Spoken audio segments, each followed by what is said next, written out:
에스겔 1장 1절에서 14절까지 말씀 한 절씩 교독합니다. 30째 해 넷째 달 초다스에 내가 그발 강가 사로잡힌 자 중에 있을 때에 하늘이 열리며 하나님의 모습이 내게 보이니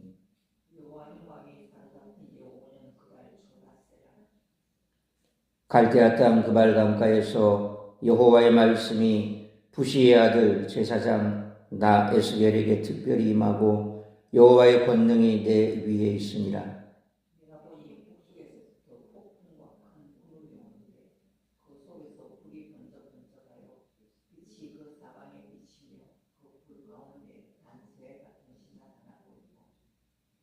그 속에서 네 생물의 형상이 나타나는데 그들의 모양이 이러하니 그들에게 사람의 형상이 있더라. 그들의 다리는 곧은 다리요 그들의 발바닥은 송아지 발바닥 같고 광낸 구리같이 빛나며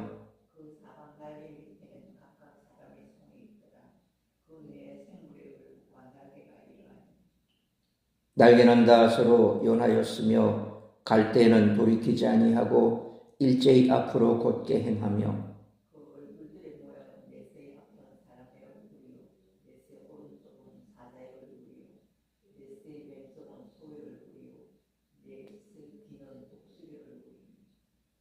그 얼굴은 그러하며 그 날개는 들어 펴서 각기 둘씩 서로 연하였고 또 둘은 몸을 가렸으며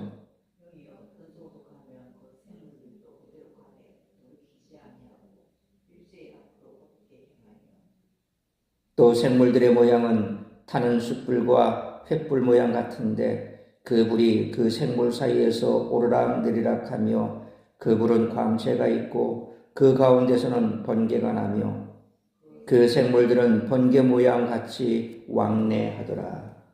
아멘.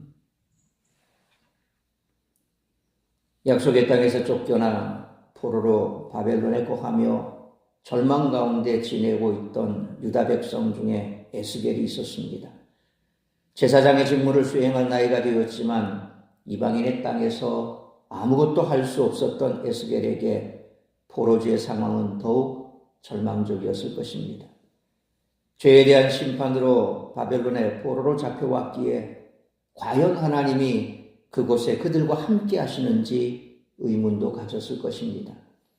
이러한 절망과 의문 속에서 포로 생활한 지 5년이 지났을 때에 하나님은 환상을 통해 에스겔에게 제사장이 아닌 선지자의 직무를 맡기셨습니다. 에스겔이 하나님의 임재의 자리인 성전에 갈 수 없었을 때 하나님이 그에게 찾아오신 것입니다. 하나님은 결코 관망자로만 계시지 않았습니다. 오늘 본문 4절로 14절에 묘사된 환상에서 분명하게 보이는 것은 내 생물이 신속하게 원하는 곳으로 이동할 수 있다는 것입니다. 이것은 하나님이 계신 성전으로부터 멀리 떨어져 있다고 생각했던 에스겔에게 하나님이 이방인의 땅에 있는 그대로 그에게 오셔서 함께 하실 수 있음을 보여준다는 것입니다. 이는 상황이 절박한 만큼 더 분명하게 당신의 임재와 관여를 알리시는 하나님의 모습입니다. 유다 포로들이 하나님을 절실히 필요로 하는 순간에 하나님은 에스겔을 선지자로 부르시며 당신이 여전히 그들에게 관심이 있고 그들을 위해 일하신다는 것을 보여주십니다. 그러나 그들이 먼저 마주하게 되는 하나님은 폭풍처럼 다가와 그들의 죄를 묻고 심판하시는 분이십니다. 그럼에도 불구하고 하나님의 임재는 여전히 소망이 됩니다. 왜냐하면 하나님의 공의로운 심판 후에 빛으로 오시는 하나님을 만날 수 있기 때문입니다. 중요한 것은 그의 선하신 뜻을 이루실 하나님께 주목하고 그의 말씀에 귀를 기울이는 것입니다. 또한 죄의 문제를 해결하지 않으면 회복을 위한 하나님의 임재를 결코 누릴 수 없음을 오늘 우리도 기억해야 할 부분인 줄 믿습니다. 열왕기하 24장 12절에 유다의 왕 여호야긴이 그의 어머니와 신복과 지도자들과 내시들과 함께 바벨론 왕에게 나아가매 왕이 잡히니 때는 바벨론의 왕 8째 해이라 라는 말씀처럼 에스겔은 주전 597년 바벨론의 2차 침공 때 포로가 된 사람 중에 한 사람입니다. 그래도 예루살렘 성전은 아직 파괴되기 전이어서 사람들은 모든 것이 예전처럼 회복되리라 기대하고 있었습니다. 그런데 놀랍게도 하나님의 영광이 바벨론에 있던 에스겔에게 나타났습니다. 따라서 이와 같은 오늘 본문의 말씀을 통해 우리들이 깨달아야 할 것은 첫째로 1절로 4절 말씀처럼 하나님은 우리의 모든 삶 가운데 함께 하시는 임마누엘이 되신다는 것입니다. 1절로 2절 말씀처럼 에스겔이 바벨론에 온 지 5년째 되던 해인 주전 593년 하나님의 영광이 에스겔에게 나타났습니다.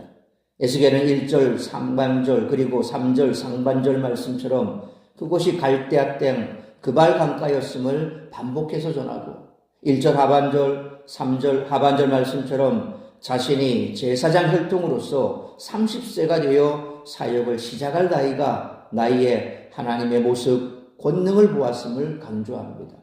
4절 말씀처럼 폭풍, 구름, 불, 빛, 달궈진 쇠 등은 모두 하나님의 영광과 심판하시는 권능을 의미합니다. 포로로 끌려온 사람들은 자기들이 하나님의 영광이 임하는 예루살렘으로부터 멀리 쫓겨났다고 생각했습니다. 하지만 하나님의 영광은 바벨론 땅에 끌려온 그분의 백성 가운데 임했습니다.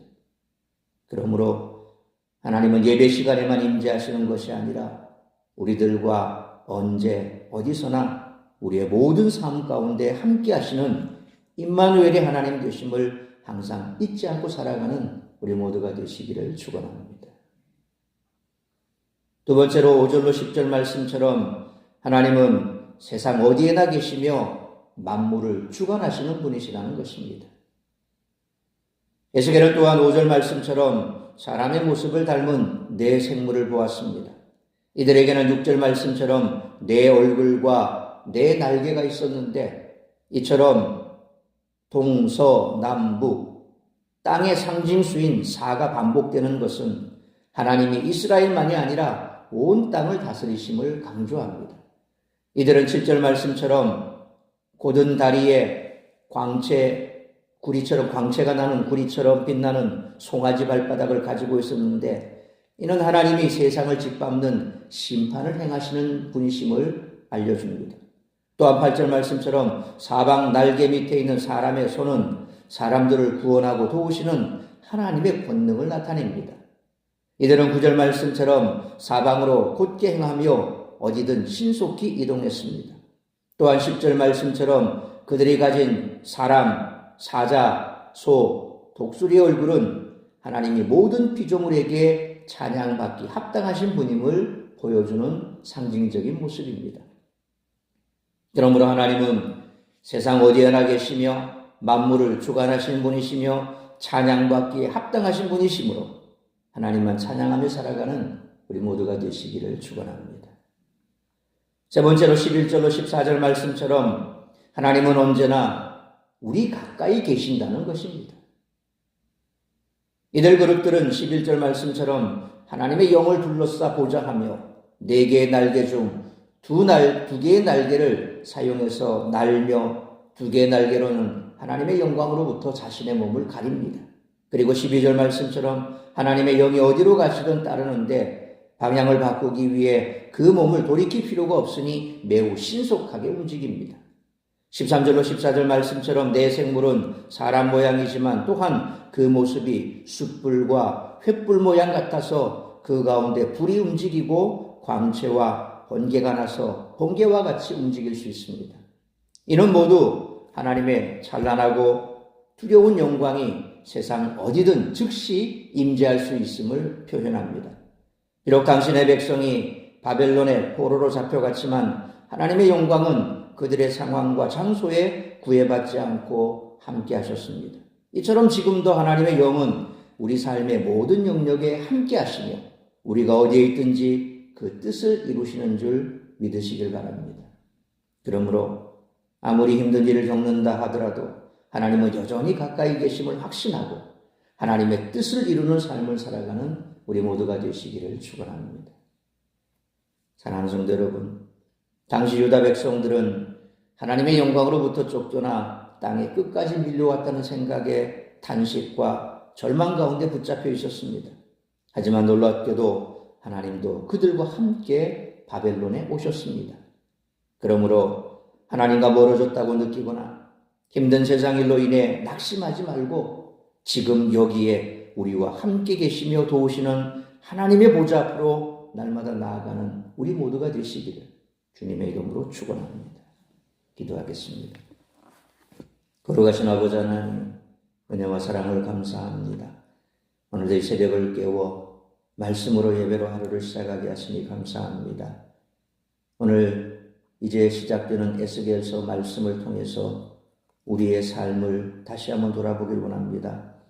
에스겔 선지자가 제사장의 직분을 수행할 그때의 제사장이 아니라 바벨론 포로로 끌려와 절망 가운데 있는 이스라엘 백성들에게 하나님의 말씀을 선포해야 될 선지자로 부름받고 또 그가 보았던 그 환상을 통해서 멀리 포로로 끌려와 절망 가운데 있는 그들에게도 하나님이 함께 계심을 에스겔을 통해서 다시 한번 명확하게 보여주신 것처럼 때로 내 삶이 절망적인 상황 속에서 내몰려 더 이상 소망도 없는 것 같고 하나님은 계시지 않는 것 같아 좌절하고 낭망하는 그런 순간을 맞이할 때도 있습니다.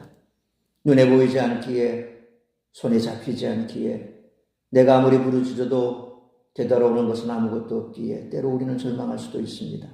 그러나 분명한 것은 하나님은 멀리 계시지 않습니다. 우리 가까이 계십니다. 우리와 영원히 함께 하시겠다고 임마누엘의 약속을 주셨습니다. 그러므로 우리가 할 수 있는 것은 그런 절망의 상황에 좌절하고 낭망할 것이 아니라 나와 함께 하시며 언제나 나의 작은 신음에도 귀를 기울이시는 하나님의 보좌 앞에 나가는 것입니다. 기도하고 말씀 붙들고 인내하며 하나님께서 약속하신 바 그 약속의 때를 기다리는 것입니다.